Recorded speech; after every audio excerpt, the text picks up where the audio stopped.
Fala, Adri Silver. Bom. Bonetinho entrando. Cadê tu, bonetinho? Olá. Olha. Olha aí o bichinho novo. Cara, vamos ver qual é a desse caboclo aqui.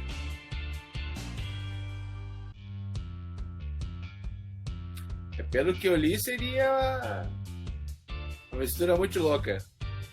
Isso aí, ele é uma cerveja Red Ale com vinho Cabernet Sauvignon e o hidromel, o mel propriamente dito, né? Mas o mais legal, cara, ele é uma mistura com Cabernet e ele aparenta ser uma cor muito clara. Então eu estou deveras curioso para ver qual que é desse bichinho aqui. Divertido. Vamos ver. Bem divertido, parece ser. Deixa eu dar uma... Olá, Laila, tudo bem? Bem-vinda. Tem uma serinha certa. O que eu ganhei? Não, filho, a gente fez um escambinho. Sim. Senhor Ilebran. Lebrão, chegando o azizinho dele. Isso aí. Cuidado pra não cair a garrafa. É válido. Importante. Isso aí. E aqui que eu tinha te dito, ó. A rodinha mosqueta pra fazer os testes. Agora uma coisa eu já te digo, cara, essa cera deles é chata.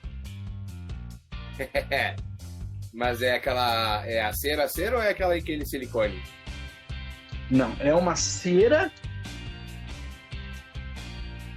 Não, é um tipo de silicone. Tá, andaram vendendo uma época que, como se fosse cera cervejeira, via anúncio e coisa, que era justamente isso, era tipo um silicone misturado com cera para lacrar as garrafas e teoricamente ser mais fácil. Não é mais fácil, cara. Já abri muita garrafa de vinho com cera na minha vida, bicho, inclusive garrafa velha, tudo mais, e nenhuma delas me deu o trabalho que isso daqui tá tendo pra abrir. Depois eu vou até comentar com o Yuri. O Yuri vai entrar mais tarde na live, mas depois eu já teria passado a fase. É o que eu tô tentando fazer. Sinta a paciência do cidadão. Já tá chegando naquele limite. De repente ficou Ele muito grudou. grosso. Não, e outra, ele grudou na parte corona da tampa e ele não quer sair nem por decreto. Na tampa em si, no metal da tampa, ele grudou. Ele não tá descascando que nem aconteceu na lateral do vidro. Entendi. Então esse aí é um pouco diferente, então, porque o que eu cheguei a pegar cerveja com aquele lacre que eu falei, e cara, sabe, descascava em volta e conseguia abrir de boa, sabe? Consegui pegar num cantinho aqui, tirei. Mas ó, cara, o silicone não solta daqui da tampa, ó. Ele quebra e não larga a tampa. Tá vendo? Ele quebrou na minha mão e não larga a tampa. No metal ele grudou. Aí embaixo da tampinha e do silicone tem uma rolinha. Vamos tirar essa. Olá, pessoal, todo mundo que está entrando aí, sejam todos muito bem-vindos. Licores Júnior, o Edão Porva, Gustavo Varela, Rick Storm, Marcelo Motter, fala Marcelo, a Leandra Hipnoterapia, sejam todos bem-vindos. Primata, que é o Mr. Schalke, sejam todos muito bem-vindos, pessoal. Legal ver vocês por aí, pessoal. Oi, Tiadão, olá. 17_8290. Seja bem-vindo, seja bem-vinda. Pra quem tá entrando agora, pode crer. Pra quem tá entrando agora, pessoal, tô lutando aqui bravamente. Agora eu consegui abrir uma garrafa de um hidromel que estreará muito em breve na loja, que é o Ale da Aurum Mid, que na verdade é um hidromel, mas ele tem mistura de cerveja, vinho e hidromel. Uma bebida bem louca. E vou provar ela agora aqui para ver qual que é a... Fala, Bernardes, bom? Olha a cor dele. Cara, que clarinho. Realmente puxa muito mais para uma Red do que para um Cabernet. Deve ter um toque muito delicado de Cabernet aqui. Deve ser uma porcentagem muito pequenininha. Mas foi o vinho ou foi a uva? Cara, aqui não especifica. Uma boa pergunta para ser feita, mas aqui diz que é um toque de vinho, ó. No contrarótulo fala um toque de vinho. Será que de repente não meteram um Cabernet Blanc? Não, dificilmente. Eles usariam isso, eles falariam sobre isso. Que não é possível fazer. Ó, o Mr. Arley, nosso sommelier, mora aqui presente em todas as lives. Arley, olha que pira, cara. Mosto de cerveja Red Ale com mel e vinho Cabernet Sauvignon, sendo vendida pela Oron Mead. Olha que produto interessante, Arley.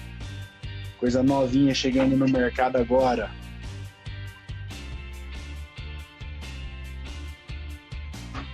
Adri Silver, eu vi tua pergunta, tá? Mas como de costume a gente está esperando um pouquinho e a gente vai responder primeiro as perguntinhas do YouTube e depois a gente passa para as perguntinhas da live. É muito louca a bebida. Ela tem um ataque predominante da Red Ale. A Red Ale é quem dá o primeiro punch na brincadeira como um todo. Mas na sequência você pega o dulçor do mel e a acidez da uva Cabernet Sauvignon. Inclusive tem um tequinho ali, uma vírgulazinha de tanino na história como um todo, que dá um equilíbrio legal até pro dulçor e pra estrutura, ajuda na estrutura da bebida como um todo. Cara, bem interessante. Ele é levemente suave, não é muito. Eu diria até que é um meio seco para baixo, tá? É um suave bem discreto, que vai contra os rótulos que a Oron tem feito até então, que estavam mais suaves, mais marcantes no dulçor. Sim, uma estrutura para demi, cara, para demi baixo, tranquilamente, mas ainda assim demi, não dá para dizer que é seco. Sim. Interessante, um bom corpo, mas fácil para quem é cervejeiro, fácil para quem é tomador de vinho e fácil para quem é de hidromel. Gostei do produto, cara, produto bem interessantão. Achei ele bem legal. Bacana, bacana. Vamos ver qual que é desse cara, como é que ele evolui na tacinha. Eu vou numa cervejoca. Boa. É uma stout com sorgo. Com sorgo? Sorgo é muito comum na África, né? Exato. E, cara, ela é deliciosa. O pessoal da Continente, né, que é a cervejaria que faz, tinha um bar aqui em Porto Alegre, que era o Sobrado, e eu conheci eles e tal, frequentava, e eu só tomava essa cerveja lá praticamente. Claro, eu experimentei todas as que eles tinham, né, mas eu só tomava essa, tanto que eu sempre conto isso, que eu chegava lá, eu dava oi pro João que ficava no caixa, passava no balcão, dava oi pro Guido, subia para ver se tinha alguém em cima, né, porque era um sobrado. Quando eu descia, o Guido já estava com a minha comanda e meu pint de África servida, não precisava nem falar nada. Boa. Cara, é uma baita de uma ceva. 6,5 de álcool, dá para tomar no calor de fumaça. O que é importante, agora, né, Jardins já tá na boca do verão aí. Né? Isso aí. Fala, Araclay, beleza, meu nobre? Como é que você tá? O cara tá tomando mel. Mel de banana. Esse eu ainda não tomei, tem que tomar. Bom, Bonetim, agora que estamos devidamente abastecidos e as pessoas já estão começando a se posicionar na nossa plateia virtual, vamos começar? Vamos. A gente teve perguntas espalhadas nos dois últimos vídeos. Então eu dei uma aglutinada porque tinha pessoas fazendo perguntas nos dois vídeos. Vou começar pelas mais simplesinhas. Ale Barbosa, boa noite. teria algum lugar para comprar kit para fazer hidromel, densímetro, balde, airlock e tal? Comecei a fazer com os seus vídeos e vou fazer a primeira Trasfega. Espero que dê tudo certo. Então, loja com equipamento específico para hidromel não tem.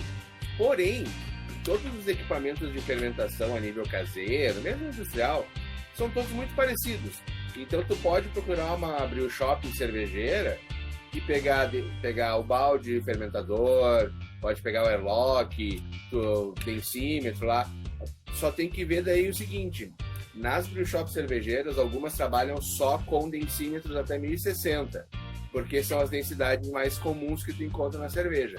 Então, o ideal para te começar seria um densímetro até 1100, tá? Tem pessoas que têm de 1100 a 1200, ou até 1170, 1160, existem algumas variedades. Mas, minimamente, tu vai ter que procurar um densímetro de 1100, né? 1100 a 990. Então, qualquer brew shop, existem várias lojas online também que vendem. Se na tua região, aí na tua cidade, não tiver nenhuma brew shop física, pode comprar online, não tem problema, tá? Então, é isso aí. Procura ali ou vê com os teus amigos cervejeiros se eles não têm algum equipamento que tu possa usar. Só cuida daí equipamento usado com limpeza, sanitização, né? Se for bem cuidado, se não tá arranhado. Mas é bem fácil de achar, é bem fácil. Isso aí, é fácil. Hoje, cara, tem acesso muito tranquilo a equipamento. Quando a gente começou lá atrás, era bem mais difícil. Ninguém sabia o que era hidromel, as lojas não sabiam o que era hidromel.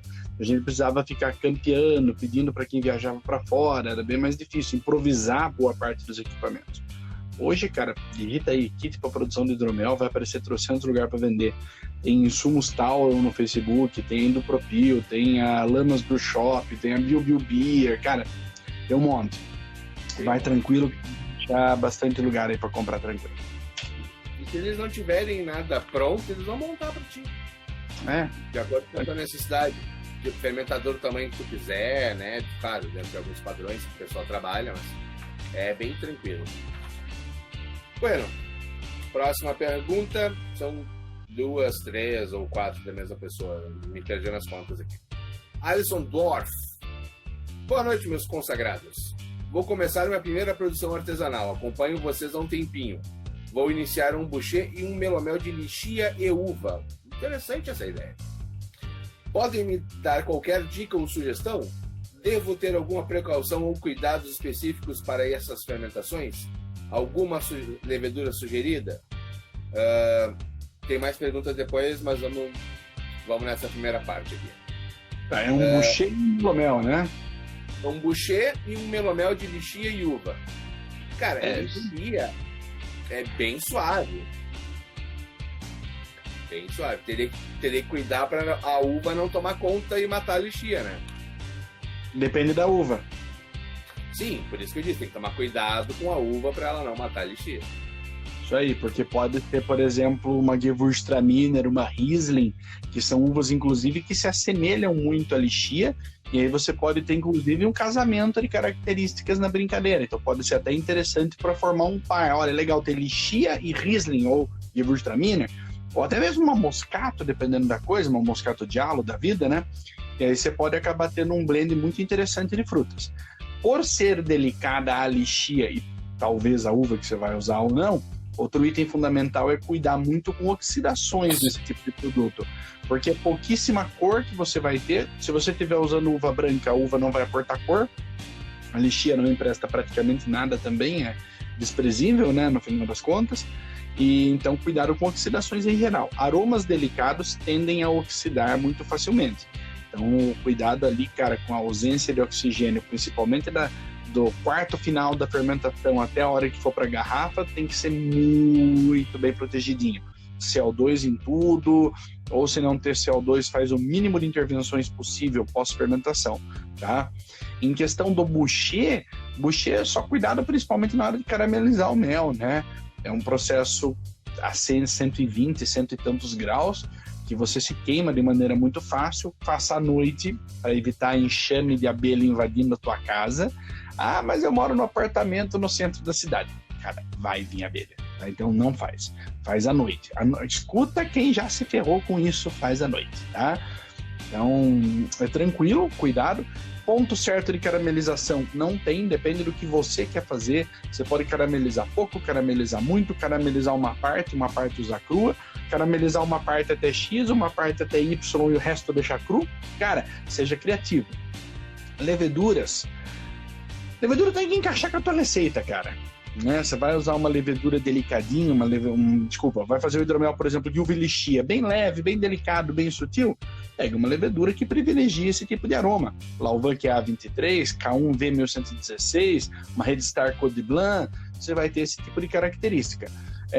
Você quer usar uvas ali para dar mais pancada, mais corpo e tudo mais? Pega uma Red Star. Agora, como é que é o nome da Red lá, daquela vermelhinha? Como é que é? Não mudou o nome dela, né? Acho que é a Pasteur Red mesmo, né? Agora acho que é Pasteur Red e também tinha... É a Red ou a Montrachet que tá falando? Mais a Red mesmo. Então é a Red. A Red, ou você pega aí uma 71B, 1122 da Lauvanc também, que são leveduras que vão ajudar a ter estrutura, corpo, um pouco mais de explosão aromática e tudo mais. Então, assim, levedura certa também não tem, tá? Você tem que encaixar ela com a tua receita, isso é importante. Acho que, cara, assim, bem a grosso modo, de uma maneira resumida, pra gente dar os pitacos iniciais, da minha parte, seria mais isso. Uvas, já tô tomando, Yuri, já tá aqui, ó, já tá aqui. Estamos falando do bichinho, inclusive já falamos do bichinho, tá? E vou falar uma coisa pra você, Yuri. Esse troço que vocês usaram pra cobrir aqui gruda na tampa de um jeito, bicho, que é difícil de tirar. Sofri pra abrir o bichinho aqui, viu? Mas a bebida é sensacional. O conteúdo, cara, muito legal mesmo. Boneto, só antes de você começar, deixa eu aproveitar aqui antes que eu esqueça, mas eu vi em algum lugar hoje nas ondas magnéticas que é aniversário da Joyce. Aproveitar que ela acabou de entrar aqui para dar os parabéns para ela. Felicidades, minha cara Joyce. Parabéns, Joyce. Vou aproveitar também que entrou aqui, não sei se continua, mas a Andréia Burg, a Deia, fez aniversário também essa semana. Parabéns, queridona. A Deia Burg é que faz praticamente todos os copos das cervejarias, bares aqui de Porto Alegre, Rio Grande do Sul. O trabalho dela é, excepcional, cara. E ela é uma querida, é uma mãezona que, cara, dá vontade de abraçar e não largar mais. Opa, legal. Seja muito bem-vinda, minha cara. Bueno, sobre caramelização do mel. Faz de acordo com o teu gosto, mas cuida para não passar de um castanho escuro, tá? Um castanho escuro não muito intenso, né? Por quê? Porque se tu começar a queimar o mel, vai começar a vir aromas, sabores aí de queimado, carvão, um tostado não agradável. Então, toma cuidado. E pros paranoicos aí de plantão tem o... Como é que era o nome? Hidroximetilfurfural, não era?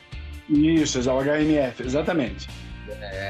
É uma substância problemática que, conforme tu aquece demais o mel, ela já existe no mel e se tu aquece mais, ela potencializa e cria mais. Então, tome cuidado para não caramelizar demais. Quem acompanha, por acaso, os grupos gringos, vê muitos hidroméis boucher pretos, negros, escuros, dark, enfim. É bem problemático, assim. A gente já comentou aqui na live de um que mandaram num concurso que eu e o Luiz provamos e, cara, não tinha condições. A pessoa perdeu a mão e o troço ficou queimado. Queimado. Bom, mais perguntas, menino Alisson. Queria saber qual o pH ideal da água para começar a fermentação. Na minha cidade temos uma água muitíssimo alcalina encanada. Gostaria de saber se isso é um problema e, se for, o que posso fazer. E gostaria de saber também sobre a densidade do mosto e a quantidade de fermento que devo inocular. Não consegui baixar a calculadora no site do Pompeia. Abraço, galera. Sobre a calculadora, eu acho que foi algum errinho ali, porque tu baixa no site, tá o APK e funciona. E assim, cara, existe uma versão daquela calculadora e vai ser aquela. Então, infelizmente, se não funcionou no seu celular, meu nobre, me desculpe, tá? Eu não pretendo mexer nela agora tão cedo, até porque existem outros projetos relacionados a isso aí também, tá? Sobre densidade inicial, cara, depende do que você quer fazer. Você quer quanto de álcool no negócio, né? Se você quiser 11, você vai ter uma densidade. Se quiser 12, vai ter outra. Se quiser 5, vai ter outra. Aí vai com você. Isso é uma coisa sua. Levedura, igualmente. Porque como é que eu sei quanta levedura eu uso? O volume de mosto, vezes 1 milhão de célula por ml, vezes grau plato. O plato é uma outra unidade de medida de açúcar que pode ser convertido densidade para plato. Você acha trocentos calculadora online, inclusive a minha, que faz esse cálculo. Então, vai depender de quanto você escolheu que você quer de álcool. A densidade vai ditar quanto de levedura vai no processo de fermentação. Então, é um monte de pergunta que, na verdade, está na sua mão responder. A faca e o queijo estão contigo. Tá? Então, pensa aí no que você quer. E aí você vai ter que começar a fazer a continha. Se eu começar com a densidade X e terminar com a densidade Y, faz a densidade inicial menos a densidade final. O resultado disso você multiplica por 131,25, tá? 131,25 vai te dar o volume de álcool. Pronto, ponto. Aí você vai fazendo esse cálculo até ajustar a quantidade que você quer. Só isso, não tem muito segredo, tá? Aí você vai saber exatamente onde você está pisando. Para os aficionados de quantos pacotes isso dá, não vai por pacote, tá? Porque é o seguinte... O fabricante vai te dizer que aquele pacotinho te rende até tantos litros, né? Porém, é tantos litros dentro de uma densidade X que ele não informa, tá? E contando que tu vai ter viabilidade máxima daquele pacote, tá? Nas leveduras que estão ali. Só que, teoricamente, ele já sai da fábrica para ti com 90 a 95% de viabilidade. Ou seja, ele já não sai com 100%. E conforme o tempo passa, a viabilidade das leveduras vai decaindo. Eu acho que é 5% por mês. Agora não me lembro o cálculo de cabeça. Mas, não, a desidratada é menos. É menos, né? É menos. Eu também não lembro de cabeça, mas é bem menos. Ela segura bem mais a viabilidade.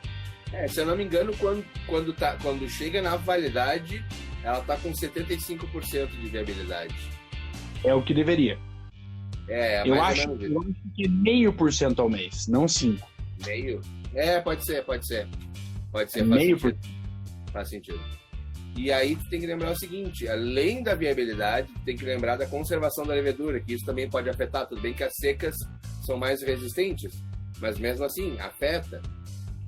Então, calcula por quantidade de células viáveis e na maioria das calculadoras online por aí, tu tem como colocar a data de fabricação e isso vai te dar quanto de viabilidade tem, de acordo com o fabricante, e aí ele vai te dizer quantos pacotes precisa, tá? Mas não pensa que vai ser um pacote para 20 litros sempre, que é mentira, tá? É mentira. A outra pergunta dele é a questão do pH da água, porque a água dele é muito alcalina. Bom, depende do quão alcalina é a tua água que tu tá falando, né? pH de fermentação ideal é entre 3,5 e 4 para começo de fermentação, mais ou menos. Até 4,5 por aí, tranquilo, vai que vai. Não dá para, o que não pode é abaixar de 3,5 do meio para o final da fermentação. Isso é importante.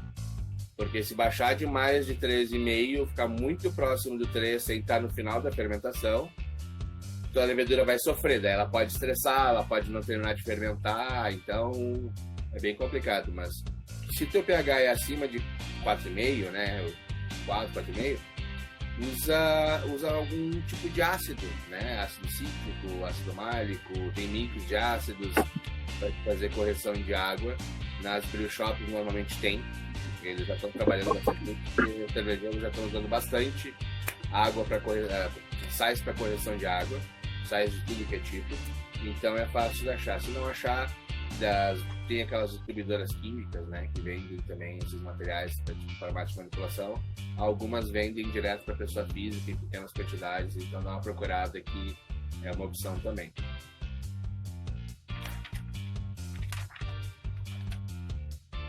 Algo a mais, doutor? Não, tá certinho. Beleza. O último participante do YouTube, nós vamos estender isso aqui a um demo. Thor Asgard, oi!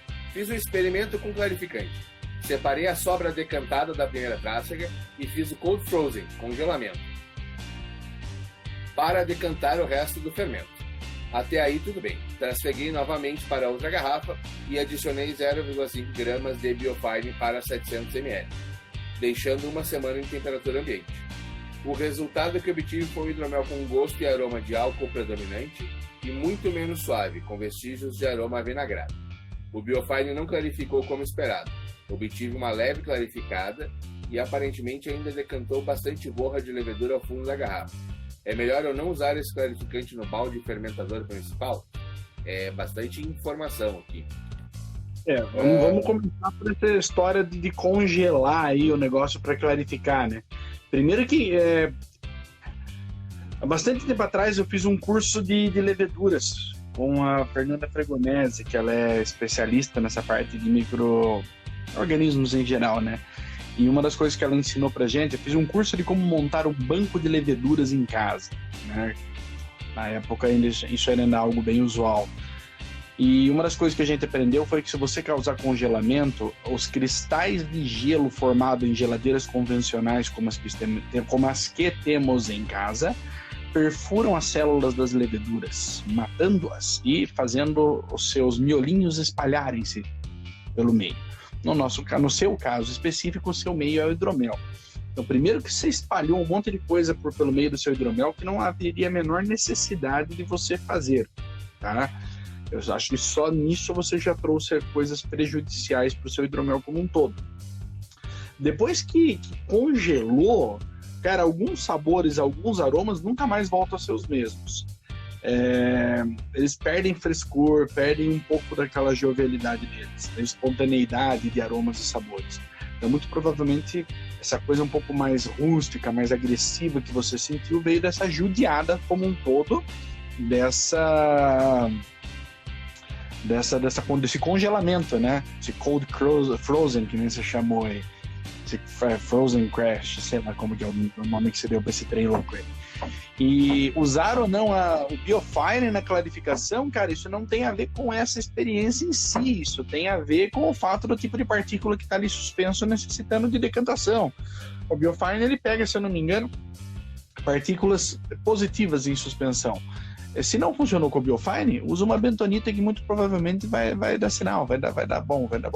Tá? Então, o Biofine em si não tem nada a ver com o método e ele pode ser excelente ou não, dependendo do produto que você tem para ser decantado. Acho que principalmente da minha parte é isso. Se eu não me engano, o Biofine ele funciona melhor em temperaturas mais frias. Se a temperatura ambiente tá que agora tem andado meio quente, capaz dele realmente não ter tido eficácia. Porque o Biofine em pó, né? Tu tinha que dissolver ele em água fria, né? E deixar ele homogeneizando, de preferência dentro da geladeira, para poder fazer uma homogeneização adequada e depois jogar no teu moço. Como teoricamente tu estaria fermentando a uma temperatura controlada, se tu botar em temperatura ambiente, provavelmente ele não vai ter o mesmo efeito. Então, é bem possível que o fato de tu ter congelado fez com que se soltassem mais coisas dentro do teu mosto e o Biofine fora de uma temperatura mais alta não tenha funcionado de maneira adequada. A outra coisa que ele falou aqui é que foi a questão do álcool e vestígios de aroma vinagrado. Cara, é bem possível que tu tenha tido alguma contaminação nesse teu processo, tá? Porque tu congelou, tu descongelou, aí tu botou Biofine, deixou em temperatura ambiente, né? Em alguma parte desse teu processo que tu falou que fez tráfega e garrafa e tudo mais, cara, em algum momento alguma cetobacter entrou ali. E como já tinha álcool e tu tá sentindo álcool bem presente, pode estar com álcool superior também, você não estava sentindo por conta das outras características da bebida. Com a presença de álcool, oxigênio disponível, é bem possível que a cetobacter tenha entrado em ação e tu começou a sentir a vinagrada. Tá? Então cuida para ver se tu não teve nenhum tipo de contaminação. quanto a usar o fermentador, cara, é isso que eu falei. Vê a temperatura de trabalho que o teu fabricante de biofine, porque não... Biofine já não é mais produzido só por uma marca, né? Então tem que tomar cuidado com isso. Vê a temperatura de trabalho que o fabricante do teu biofine indica e tenta trabalhar nela, tá? Para funcionar. E que nem o Luiz falou, se não funcionar, classificante de carga oposta para tentar resolver. Se não, deixa mais um tempo e, em último caso, MTP. Ou filtragem. Vamos lá. E por hoje era isso das perguntinhas, né, que ficaram no vídeo. Lá no início, teve pergunta do Adri Silver, deixa eu pegar aqui. Que eu falei tem uma do doutor, tem uma lá atrás também do Dr. Raul Elvis. Deixa eu catar aqui, porque eu falei que eu ia responder. Adri Silver, é comum pasteurizar hidromel? Perde muito aroma e sabor? Sim, sim. Assim como a gente não recomenda aquecer o mel para fazer a diluição, né, para fazer a homogeneização dele na água, qualquer coisa, o mel é uma substância que é com aromas e sabores muito voláteis. O que isso significa? Eles são delicados e que é fácil eles se perder, tá? Isso que eu estou falando não significa que o mel no teu pote vai perder aroma, não é isso. Mas a partir do momento que tu dilui ele, as coisas começam a se tornar mais voláteis, elas começam a ficar mais fáceis de se soltarem. Tu aquecendo acima de 30 graus, principalmente, muitos aromas mais delicados começam a sumir, e a partir daí tu também começa a mudar a questão do perfil sensorial, porque com a temperatura alta os açúcares começam a passar por transformação, e aí eles começam a mudar a característica deles. Então, assim, pasteurizar como forma de garantir estabilidade depois das derivadas e tudo mais, é bacana. Porém, tenha em mente que tu vai mudar o perfil sensorial da tua bebida. Faz um teste antes para ver se vale a pena. Eu não gosto, particularmente, de pasteurização, porque eu gosto de citar a frase de um amigo meu, deixa a bebida com gosto de morte. Porque tu mata tudo que tá ali, então, só que tu não tira, fica preso na tua garrafa. Então, dá esse chamado sabor de morte. Mas, cara, funciona. Agora, se tu quer por questão de estabilidade, por questão de garantia que não vai refermentar e tudo mais, cara, existem outros métodos que não vão alterar tanto a tua bebida quanto a pasteurização. Pelo menos essa é a minha percepção. Isso aí, cara, né? Vamos falar, até já demos esse exemplo aqui. A cerveja não pasteurizada é conhecida por cerveja viva, né? Tem um motivo simples para isso, cara. A pasteurização agride muito, mata muita parte de aroma e sabor. Afinal de contas, você cozinhou o produto. Tudo que é cozido muda de sabor. Isso acontece a mesma coisa com o hidromel. Então, pasteurizar tem que ser assim para salvar um produto que você acha que está perdendo por contaminação, ou nenhum outro método funcionou para ganhar estabilidade. Aí você pode recorrer eventualmente para uma pasteurização, mas uma medida extrema, tá? Não vai nela como medida de opção, que não vale a pena.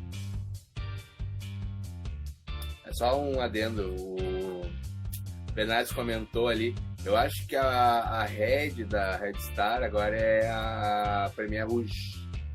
Isso, Premier Rouge, exatamente. Dr. Raul Elvis. Fui tirar 5 litros da fermentação depois de 15 dias e nem ficou com cor de hidromel e nem com transparência. Acredito que foi muito cedo para 5 litros. Cara, cor de hidromel é um troço que é meio abstrato, porque vai depender do que tu tá colocando ali dentro e do tipo de mel que tu tá usando. Ó, esse aí é avermelhado, né? Esse aqui é preto.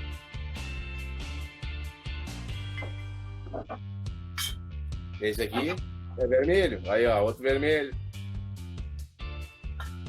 Então, depende. E esse aqui é um pouquinho mais escuro. É mel, mas é mais escuro. Esse é mais escuro. Claro. Esse aqui é um boucher, é castanho. Então, assim, cor de hidromel varia muito.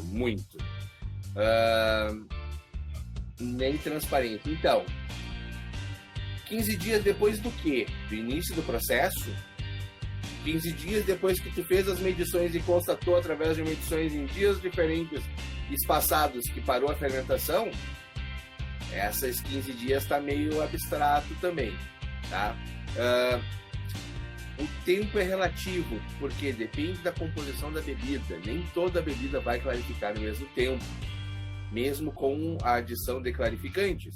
Alguns clarificantes podem agir mais rápido que outros, porém, dependendo da composição da tua bebida, pode ser que ele não haja tão rápido quanto tu gostaria, tá? Então, conta para nós aí, 15 dias depois do quê? Que cor que é que tu esperava que tivesse? Como é que tá essa tua situação aí?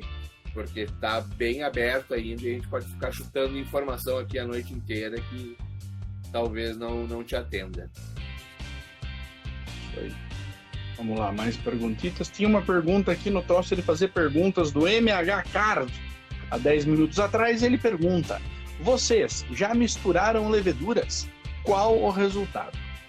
Olha, MH Card. Oi? Só por acidente. Sim, é algo do gênero. Eu nunca trabalhei muito com leveduras misturadas, mas já até falei aqui numa outra conversa do tipo que tenho muita vontade de fazer, tá? Hoje existe muito consenso de que dá certo, que funciona tranquilo, que você pode casar características de leveduras, inclusive começar a fermentar com uma, terminar a fermentar com outra e por aí vai. Não tem nada que impeça.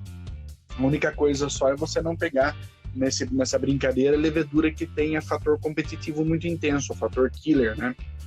Senão uma cepa mata a outra e vai ter uma fermentação única de qualquer maneira.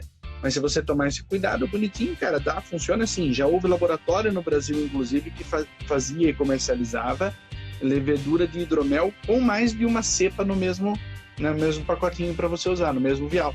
Então, cara, funciona, dá certo, vai na paz, pesquisa bem só para não ter competição de levedura, que dá para usar sim. Inclusive, dá para brincar com leveduras de espécie levemente diferente. Por exemplo, uma até desse laboratório que tinha no Brasil era o Saccharomyces cerevisiae, que a gente conhece, que está careca de saber, né? O bonete mais careca de saber, principalmente, e a outra era Hanseníaspora ovarum, que é uma outra levedura muito utilizada no mundo do vinho e que está ganhando cada vez mais espaço agora. Uma levedura com aromas mais tropicais, mais explosivo na parte aromática do que na parte gustativa e tal. Então dá para brincar muito e funciona. Até aproveitando o gancho do papo de levedura, o Weber Chelsea perguntou qual a melhor cepa para hidromel atualmente. Não existe melhor cepa. Tá? Não há. Isso a gente tenta falar sempre que a gente pode, porque não existe nada melhor, perfeito. Existe aquilo que se encaixa na tua receita, no teu objetivo, ou que se encaixa com os teus ingredientes.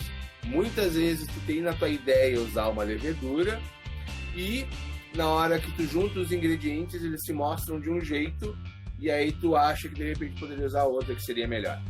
Então, a melhor levedura é aquela que se encaixa melhor dentro daquilo que tu quer, tá?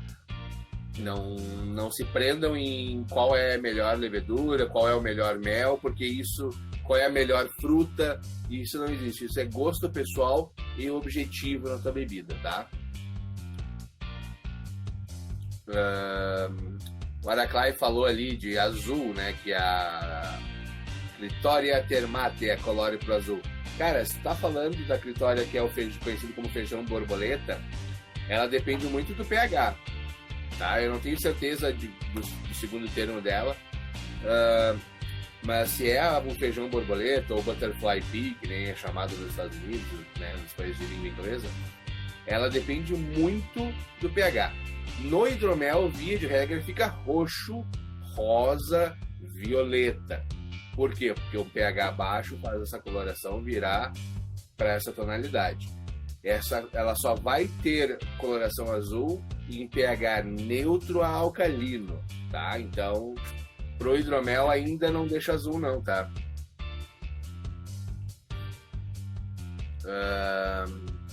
Alisson S. Moreira. Vai lá. Quanto tempo em média levo para ter um hidromel, por exemplo, Boucher, clarificado, maturado com teor de 14%, por exemplo? Alisson, não tem tabelinha, cara. Não tem. Tá? Vai variar do mel, vai variar do seu perfil de fermentação, da temperatura de fermentação, da levedura usada. São vários aspectos. Não tem como se prever isso. Se tudo der muito certo, assim, mas, cara, um caminhão de coisa der certo, talvez 4, 6 meses, tá? Para ficar legal, para ficar num nível de maturação gostoso. O ideal sempre é maturar bem, tranquilo, sem pressa. Então, o que você ia falar alguma coisa? Tem pra falar depois. Ah, tá.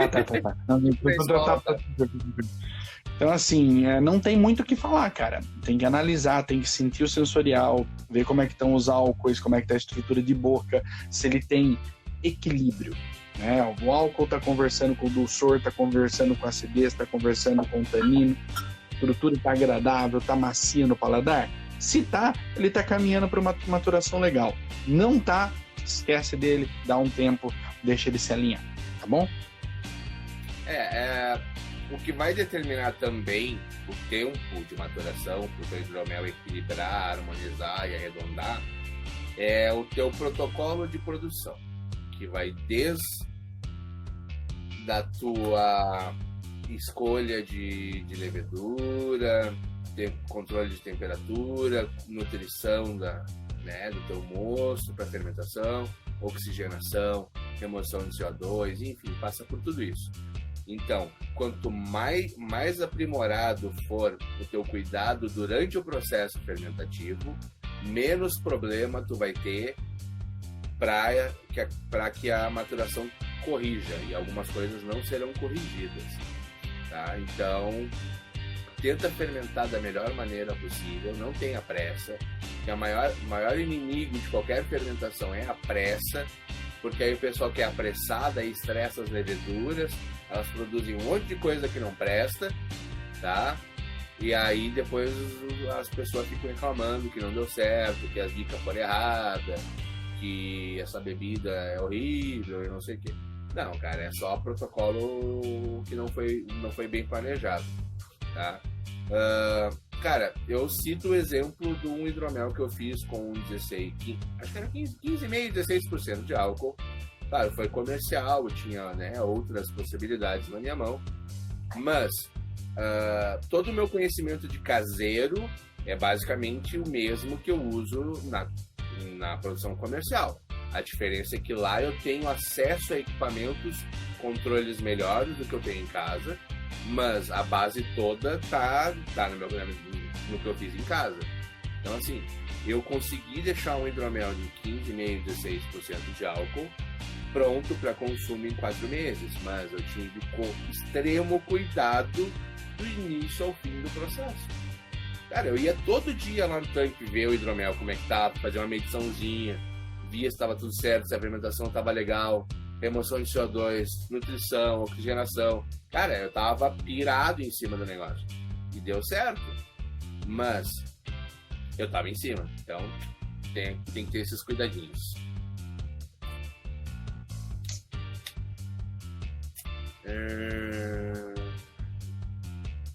Andrade Júnior 6. Hey. Pergunta: estou me aventurando no mundo de hidromel. Estou comprando os utensílios para a fabricação. Como é meu primeiro produto, vocês me indicam fazer um jaon ou um tradicional? Bom, se você quer fazer já extraindo o máximo possível de aprendizado da história como um todo, vai para o tradicional. Se que você quer ver como cara, ver um mel virando hidromel ali sem muito controle, sem muita intervenção, para você se decidir se você quer se aventurar na brincadeira como um todo, faz um jaon. Tá? Mas eu acho assim, para você estar aqui perguntando, curioso com a ideia toda, vendo uma live dos hidromeliantes, eu iria tranquilamente de tradicional. Eu já gosto de pensar um pouco diferente. Se tu nunca teve nenhum tipo de fermentação na tua mão, de bebida, não vale pão, não vale bolo, tá? Se tu nunca fermentou nenhuma bebida, eu faria um jaon. Por quê? O jaon, teoricamente, precisa de menos cuidados e tu vai conseguir aprender o básico da fermentação, vai conseguir ver como é que a coisa se desenrola. Agora, se tu já tem uma certa noção, já fermentou alguma coisa, nem que seja com a ajuda de alguém, já estudou o que tu acha que é o suficiente para tocar ficha, vai no tradicional. O tradicional normalmente é como se fossem as lagers na cerveja. São os mais difíceis de fazer porque são os mais fáceis de apresentar defeito porque não tem nada para esconder. Agora, são os melhores para tu te aprimorar tecnicamente. Porque qualquer coisinha errada vai aparecer, então tu consegue ir botando em prática teus conhecimentos. E no tradicional você vai ter mais a questão de etapas, você vai cuidar de cada etapa do processo, você vai intervir em cada etapa do processo. Por isso eu falei lá no começo, você quer realmente aprender de verdade com o processo, vai no tradicionalzão, que é o que tem. Quer só ver o que acontece, vai no J1, que não dá trabalho, não dá dor de cabeça, e no final você vai ter algo para beber. Algo para beber. Não espere. O Saulo não nos ouça. Exatamente. Gabriel Luft, opa, cheguei agora.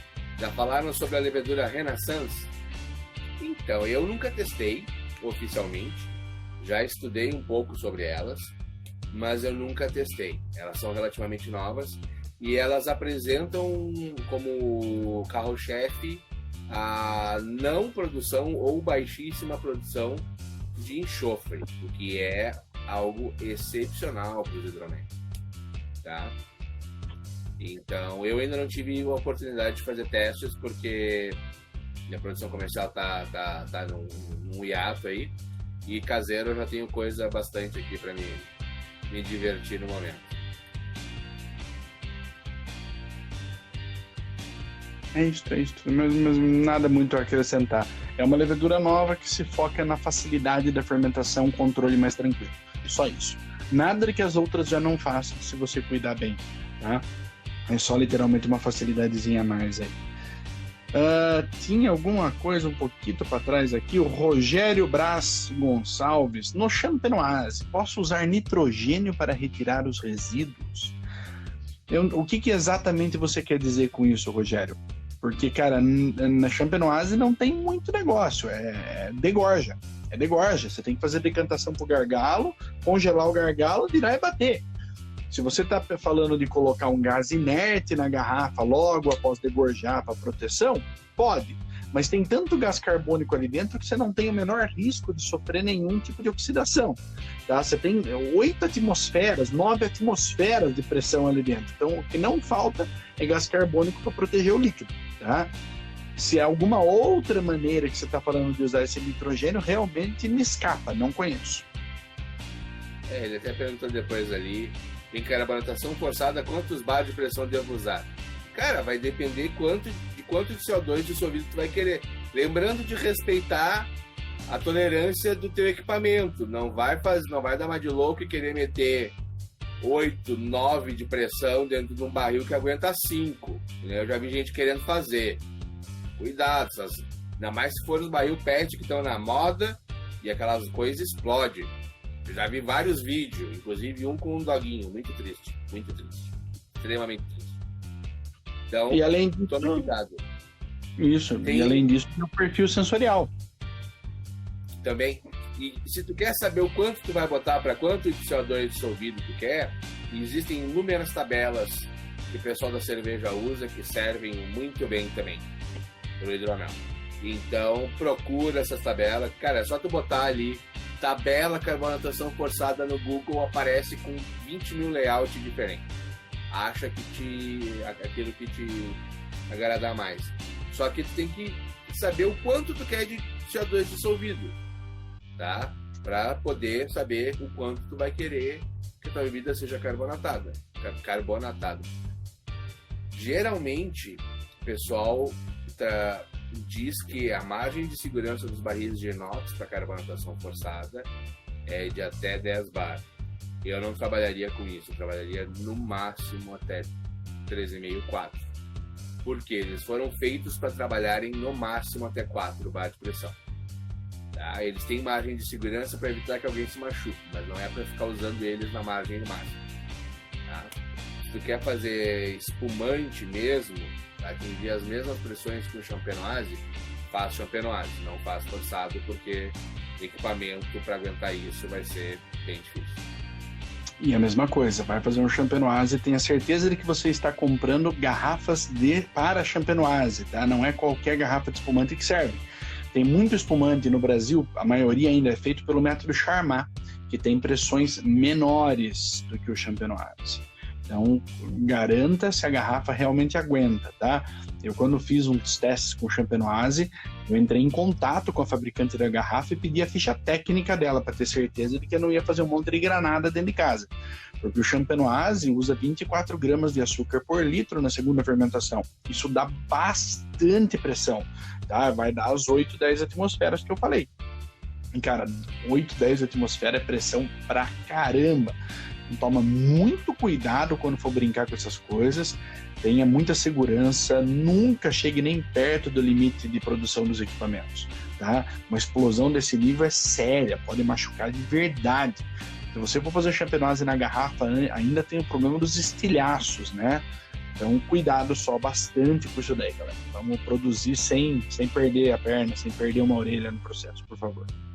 Para vocês terem uma noção, o Luiz falou agora, champenoise usa em torno de 24 gramas de açúcar por ml, por litro. Por litro. A cerveja, a média é 5 gramas. A média que tu faz em priming em uma cerveja, né, que é para carbonatação na garrafa, é 5 gramas de açúcar por litro. Vejam a diferença. E cerveja, a maioria com 5 já é bem carbonatada. Então, tome muito cuidado, gente. Não é brinquedo. É legal querer fazer, mas tem que saber o que está fazendo e os equipamentos serem adequados. O Carloto João tinha perguntado a nossa opinião sobre fermentação aberta na fase tumultuosa com temperatura controlada. Tranquilo. O único ponto que eu observaria, Carloto, é assim, para você ter uma pressão positiva, né, ou seja, ar saindo de dentro do fermentador para fora, que evite o fluxo de um contaminante ali dentro, não pode ser uma fermentação de 2, 3 litrinhos, né? O ideal é que você tenha aí um fermentadorzinho um pouco maior, para que você tenha uma geração de CO2 que dê conta de expulsar o ar bem ali dentro. Então, tirando isso, cara, dá para fazer nos primeiros dias ali, dá para fermentar aberto sem problema nenhum, cara. Tá cheio de exemplo aí no mundo do vinho. Vinho, praticamente, todos eles são fermentados abertos. Todos, tá? No máximo, a fermentação malolática, que já é pós-fermentação alcoólica, que se usa um airlock ou alguma coisa do gênero. Então, vai tranquilo que não tem crise. Tá? Cerveja tem exemplo também de fermentação aberta. Então, cara, vai sossegado. Dá para fazer? Não vai causar mudança nenhuma do produto em si, mas evita, de repente, você ter que prender um fermentador com airlock para aquela fermentação especificamente. O que dá para te fazer é pegar um CO2, botar, antes de botar o mosto, ele vai formar a camada de proteção em cima do teu mosto, até a fermentação ficar ativa o suficiente, vai estar protegido o suficiente, né? Só lembra de botar alguma coisa em cima para não cair bichinho dentro. Só isso. Um paninho, alguma coisa do gênero. Só cumprimentar, entrou a Mauê Ju, na verdade, Pedro Almeida. Sejam todos bem-vindos. Eu, por exemplo, tenho um fermentador PP de 100 litros. Eu colocava o mosto e a levedura, quando eu colocava, ela já estava bem ativa. Então, em pouquíssimo tempo, a fermentação já estava rolando. E eu fazia a cama de CO2 em cima do mosto. A tampa, como o bocal era largo, eu não tinha, na época que eu comecei a fermentação, eu não tinha uma rolha vedante do tamanho suficiente para botar o airlock. Eu botei uma touca daquelas de cozinha, sabe? Aquelas de descartável em cima só para não cair bicho. E logo em seguida eu estava fermentando, então foi de boaça. Oi, Juju! Fala oi, filha. Oi! Oi, Juju! Oi! Juju! Valeu. Ele é feinho, mas é legal. Ele é feinho, mas é legal. Dá oi pra ele.